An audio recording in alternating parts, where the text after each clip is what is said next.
What is going on, everyone? Welcome back to the channel. Thank you for watching another video. This is the intro for the sensors video that you're about to see, which was filmed yesterday. The next day I forgot to film an intro. So it's going to be the upgraded T-map sensor from EQT and the upgraded put sensor from EQT. So hopefully you guys enjoy. Let's get right into it. All right, guys, so we're going to do the sensors very quick. So the map sensors right here is covered by my Fuelit ethanol gauge, but this is going to be a T20 that you just need to remove.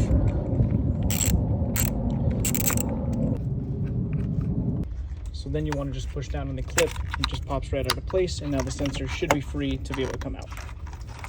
You might have to pry with a flathead a little bit on the sensor just to get it out of place, but once you do, it just pops up just like that, and now we can put the EQT sensor right in there. Here is the EQT 5-bar map sensor.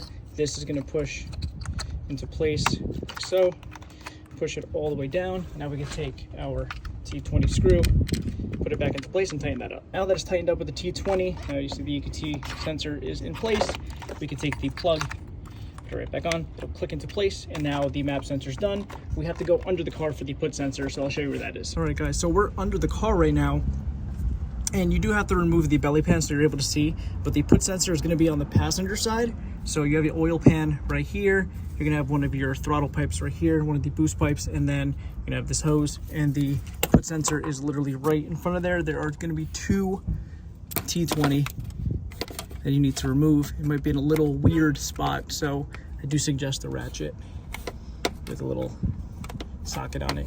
I might need two hands for this because it is in a little weird position. There's not much room, so give me 1 sec, guys. All right, guys, so I have the torque screw out of the sensor. Now it's loose, so you can pull that out. I do suggest you use a stubby ratchet because you do not have much room down here. So I'm gonna pull the sensor out, then we gotta disconnect the connector, and we can put the new sensor in place and tighten that up. All right, guys, and here is the new 5-bar put sensor from EQT. As you can see, their design right there, their logo. I'm gonna put the connector back into place. But first, actually, let me put the sensor in place. So sensor is gonna go back. There we go, perfect. Now that will give me leverage to actually put the connector onto the sensor, like, there we go. And now I can get the two screws and be able to put that on. So I'm just gonna start each one by hand.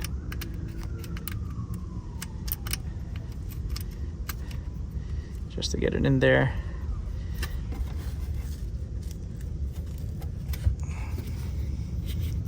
As well as the second one. All right, guys, so now we have the put sensor in place, all connected and all tightened up. So now all we have to do is put on the belly pan again, and we are good to go. All right, guys, so final step in this process, I'm gonna be uploading the tune to the car for the XL with all the sensors and all that stuff. So change ECU map should be in here because I did put it on today, getting a bunch of warnings because I disconnected the battery, but that's okay. So we need to go to right here. There it is, guys. EQT Vortex XL. This is going to be my 93 tune. I'm going to start with 93, and then we're going to go do E85 after I'm finished with this tune. So we're going to select the tune, confirm. And this usually takes about a minute or two, so I'll be back with you guys when this is done. All right, guys, so the tune is uploading now, so let's see what happens. So as you can see, the current tune is Vortex XL 93. All right, let's see what happens.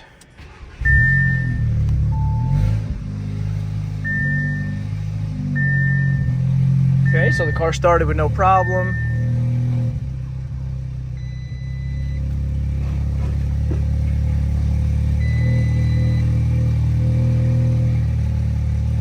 Very good. So I guess what we're gonna do now is probably just finish for tonight, and then we'll take the car out tomorrow and do all my logs. That is going to conclude the video, guys. Thank you so much for watching. Say hi, Papa. So you need those sensors to be able to run more than 30 pounds of boost on your MQB car. So it is pretty much mandatory, or else you're going to be limited to about 29.5 pounds of boost. So just keep that in mind when you are upgrading the turbo and you want to run more than 30 pounds, you need those sensors. But if you guys have any questions, let me know down below. Please like, comment, and subscribe. It lets YouTube know that I'm doing a good job. I'll see you guys in the next video. Have a good day.